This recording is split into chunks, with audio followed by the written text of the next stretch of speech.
down the release time, which is pretty much identical to mine. And then her just confidence. There are nights when the arena's energy is electric, when every dribble and pass seems to carry the weight of history.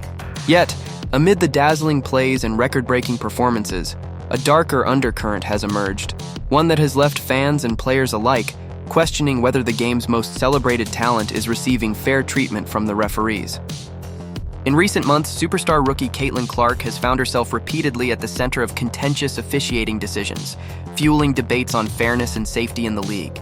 Tonight, we at our Sport Pulse are diving into a series of incidents that have not only raised eyebrows, but have also sparked a broader discussion about consistency, bias, and the protection of players on the court. It was a cool September evening, a time when playoff tension runs high, and every play feels like it could be the turning point of a championship run. On September 22nd, the Indiana Fever squared off against the Connecticut Sun in what was supposed to be a battle of wills. You can't help but watch when she plays, where she's shooting from, the range, the confidence, the flair. Like, she's a performer. All eyes were on Caitlin Clark, a rookie with an almost hypnotic ability to sink deep threes and orchestrate fast break plays. The anticipation in the arena was palpable, the fans ready to witness her trademark brilliance. But mere minutes into the game, a sequence of events unfolded that would leave an indelible mark on the season's narrative. As the game kicked off, Sward D. Carrington lunged aggressively for a loose ball, a move that was supposed to epitomize the competitive spirit of the playoffs. Instead, his momentum turned dangerous as his outstretched arm collided squarely with Clark's face. The force of the impact was so severe that it momentarily left her dazed, her eyes blinking rapidly as she tried to recover her focus. In an instant, what should have been a stoppage for safety turned into a surreal moment on the court.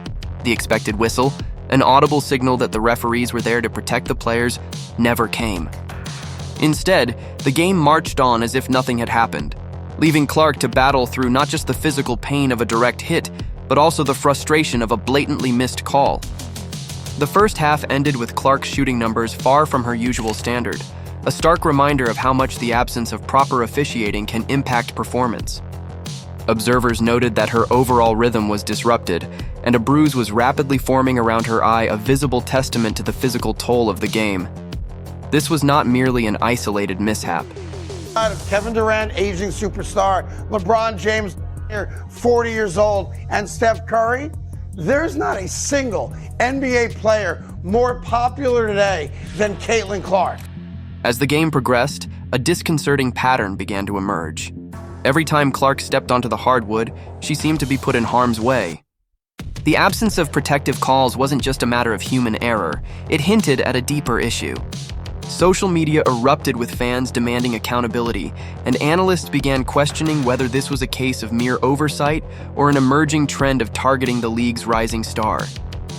The arena, which had once roared its support, slowly turned its ire on the officials whose silence spoke louder than any whistle could. If the playoff incident on September 22nd was a harbinger, then subsequent games only confirmed that this was no fluke. Throughout the season, the style of play that had once been celebrated for its intensity was now marred by a series of unchecked, often brutal, physical contacts that left fans and players asking, where is the line drawn between tough defense and dangerous play? Range, her three-point shooting overall, her flair for testing her range every night and knowing that the other team's going to try to take it away. And she's fearless. In one of the early matchups, while Clark was carving out her niche on the court, a sequence of aggressive defensive maneuvers unfolded without proper intervention by the referees. The game's pace was frenetic, and every possession was fought for with a level of intensity that had fans on the edge of their seats. But as Clark navigated through screens and defenders, there was a noticeable pattern. When physicality veered into territory that could compromise a player's safety, the referees opted for silence rather than protection. One such moment came when a veteran defender, known for her hard-nosed style, engaged Clark in a relentless physical contest. As Clark attempted to rise for a signature three-pointer, she was met with continuous contact, pushing, shoving, and even an inadvertent elbow to the side that should have elicited immediate caution from the officiating crew. Yet with each questionable contact, the silence from the referees grew louder. The play continued, and the game's narrative was now intertwined with an unsettling question. Was Clark simply experiencing the standard roughness of playoff basketball, or was there an underlying bias at play? Shot is a bad shot, and when you can shoot it as well as she can, she just adds another element of surprise that you can't really game plan for because it's so kind of just unseen. For Clark, however, the incident served as yet another test of her fortitude.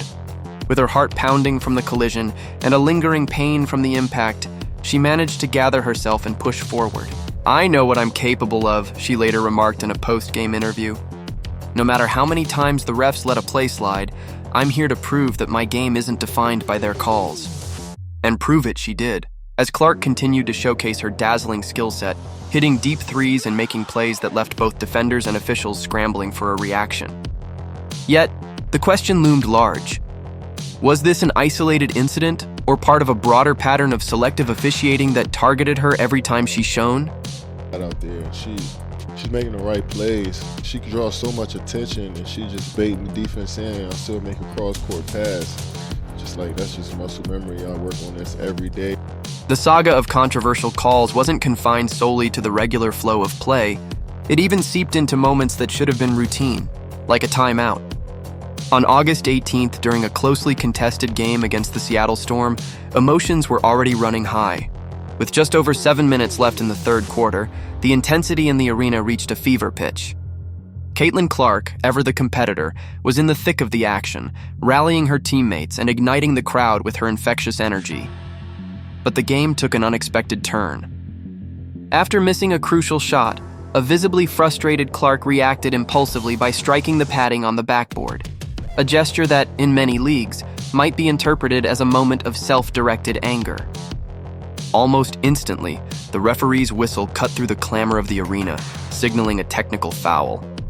In that split second, the atmosphere shifted from one of high energy to deep division. Some fans believed that such a reaction was a natural expression of competitive fire, while others argued that it was a breach of sportsmanship, a moment that warranted a penalty. You know what I mean? I never seen anything like it. You know what I mean? And then just how aggressive she is, and not just scoring the basket. What compounded the controversy was the fact that similar acts of physical expression by other players, especially when those expressions were a result of blatant aggression from opponents, were not penalized.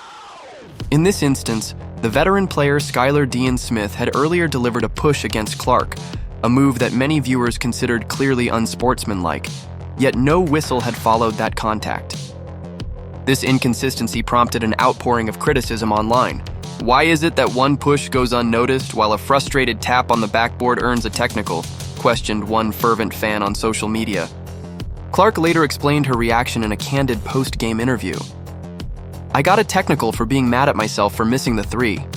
I hit the backboard in frustration, and the ref said it was disrespectful." Well, getting her teammates involved as well. I think she's so great for the game. You know what I mean? It was a pleasure watching her, and I just think down the road, she's going to only get better. But honestly, that call only made me want to work even harder. Her words resonated with many who saw the incident not as a moment of weakness, but as a spark that fueled her competitive spirit. For Clark, every technical and every missed call became another challenge to overcome. A reminder that the battle was as much about proving her worth on the court as it was about surviving the gauntlet of inconsistent officiating. If there was ever a moment when the cumulative effect of missed calls and selective enforcement reached a boiling point, it came on September 11th at Gainbridge Fieldhouse. In a high-intensity matchup between the Indiana Fever and the Las Vegas Aces, tensions were already running high. Every play was scrutinized, and every hit was analyzed, as fans and analysts alike were determined to get to the bottom of the officiating discrepancies. I'm excited for her to be here. I think it brings a lot of excitement to the city, and a city with a lot of young talent already as it is, and adding her. Midway through the game, an incident occurred that left the crowd holding its breath. Jackie Young, known for her robust style of play, made contact with Caitlin Clark in a manner that many felt was overly aggressive. As Young's hand connected with Clark's face, the rookie staggered, the impact sending shockwaves throughout the arena. The moment was so dramatic that even the game's commentators couldn't ignore the excessive nature of the collision. They exchanged incredulous remarks, questioning whether such contact should have warranted a more serious call. Yet, in a decision that would soon become emblematic of the season's controversies, the referees opted to call it a common foul. The reaction was immediate and intense. Boos erupted from the stands, and social media was set ablaze with comments condemning the lack of proper enforcement. Fans demanded answers, with one particularly vocal critic declaring it an outright embarrassment for the league. You know, she's one of the faces of women's basketball, and for her to be here and under the same roof, you know, I think is really exciting for me, and I think a lot of people in our organization. Despite the uproar, the officials maintained their stance and the play continued, leaving Clark to shake off the incident and refocus on the game.